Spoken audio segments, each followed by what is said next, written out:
I imagine the most difficult thing as a parent is to try to guide your child through life's trials and tribulations as each one is presented to them.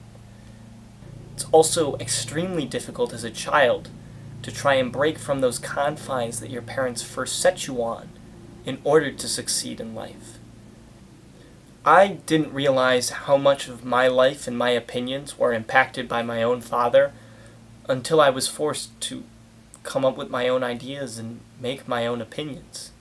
Suddenly, I couldn't just rely on what I'd been told for years upon years and had to think for myself. Being your own person, coming up with your own ideas, being confident with what you think is hard. And it's even harder if that parent doesn't want to let go. Leave No Trace, a small film in theaters right now, pursues this narrative to the extreme and shows how sometimes love, even in its strongest form, can be toxic. The film follows Thomasin McKenzie as this 13-year-old girl with her father, played by Ben Foster. Both are roaming the national forests of Oregon, just living their lives. They live off the grid in every way. They don't have cell phones, don't participate in social media, they don't talk to anyone that isn't each other. They only ever go into town when they need supplies to camp out, but other than that, they're alone, completely. That is until one day, McKenzie gets caught. Suddenly, they're forced to reintroduce themselves into society, or be separated, whichever comes first. This kind of narrative is tough to portray. It's so reliant on the two actors being grounded and genuine towards each other that many times these parent-child relationship films, they often go by the wayside. No one watches them because they're utterly unremarkable. Ben Foster and Thomasin McKenzie are remarkable. Every scene they are in is chilling. The way they interact with each other, it's as if they have known each other for years. The relationship that they have built on screen is so intimate and so delicate that you almost feel intrusive watching them. They have mannerisms that react off of each other. The way Thomasin speaks is reminiscent in the way Ben Foster acts. They are two sides to the same coin. Mackenzie's character would not exist if Ben Foster's character did not exist, and vice versa. The way they paint these two characters is so real that you want them to stay together. You want them to work. You want them to get back off the grid. Even though you know it's not right for Thomasin McKenzie. You know that this girl needs to be around other people than her father, needs to not live in the forest. You want them to work because they're so genuine and so real and a family. That intimacy, that love that Ben Foster shows for her, that can't be replicated. And so you'd prefer them to run away than to be forced to reintegrate. That's how incredible these two are on screen together. To support these two actors, the film really develops this ecosystem around them.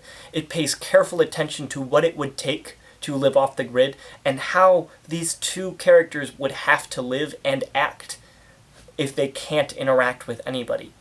Mackenzie's voice stutters and inflects strangely because she has not interacted with anybody but a stoic, sullen father. The clothes they wear are only shades of green and brown and gray because they need to hide within the confines of a forest away from society. Their conceptions of reality are so warped that Thomasin tries to buy an RV for $50. The effort that has gone into the screenplay to make sure that these characters are realized and in no way false or pretenses forces you to look at Ben Foster and Thomasin McKenzie and how they interact and how they act and what they're doing. It makes you think about your parents, your lives, and what you would have to go through to be forced into that situation. It's fantastic. Foster specifically is unbelievable. He has been this B-list actor trying to make it into the big times for years, but always has gone underappreciated. This film does not do that. He is on full display as an incredible force of acting. And all of this serves to create a real world. And in the real world, people act and react differently than they usually do in movies, and this film serves that. You don't know what's going on, because it's all in the characters' heads most of the time. The decisions they make sense in hindsight, but in the moment you don't know where they're going to go. You don't know if they're going to try to integrate. You don't know what's happening, because they're human. Now, all of this is fantastic, but I've mainly been focusing on Foster and McKenzie, because a lot of the film outside of them falls flat. Now, luckily, you could probably say 80% of this movie is those two and their relationship, but that other 20%, it doesn't work as well. The story does leave a bit to be desired. Not because it doesn't make sense or because it's flawed, it's just not very interesting what happens on screen. I was willing to watch because I was so invested in their relationship, but I was not invested in the world. As an example of this, there is a drug dealer character that the family interacts with. He's terrible. In every way, he's terrible. Poorly acted, poorly written, just a tool for exposition. I wish the care that had gone into Foster and McKenzie had also gone into every other character, because then you'd have a masterpiece on your hands. Instead, we get one of the most incredible relationships put to screen, surrounded by a bit of a mess. You can probably guess what I'm going to say is the highlight of this movie, but it's, as you would expect, the relationship between these two. Every scene that it's just those two together, it's alive, it's energetic, it's awesome. You want to watch those two interact. There are periods of the time when they're separate, and it's just not nearly as interesting as when they're together. Watching them go to blows, especially towards the end of the film, that's where the film really picks up, and the relationship is really tested. Another interesting aspect about this movie is the reliance on pet imagery. Usually themes and motifs in films aren't the biggest moments that you want to take away, but both me and the person I went to see this film with commented on how pets were such a big moment in this film. It really goes to show that the idea of relationships, a mentor, leader, pet, sibling, child, all of these different types of relationships are tested in this movie to see what fits, what works.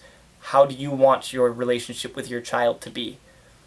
And the pets are used phenomenally. This movie's a weird movie. I had trouble thinking of suggestions, but the two I would think of were 2015's Room with Brie Larson. Fantastic. Really shows the commitment that a parent will go through with a child and the struggle they have to endure to make the life of their child comfortable. And another film that talks about the struggles of family, struggles of parenting, Ron Howard's Parenthood with Steve Martin. It's a fantastic family movie which shows how difficult it can be just to live your life. In the end, it's interesting to see the kind of relationship Leave No Trace chose to put to screen. Usually you see the struggle that it takes to be a parent, but that's not Ben Foster's problem in the movie. It's letting go. And that's really difficult to portray well on screen. And Leave No Trace does a phenomenal job. It takes one moment of parenting and stretches it to 2 hours to show what it takes to be a parent on all aspects of life. It's a great film that a lot of parents could learn from. Hopefully, more people get to see it.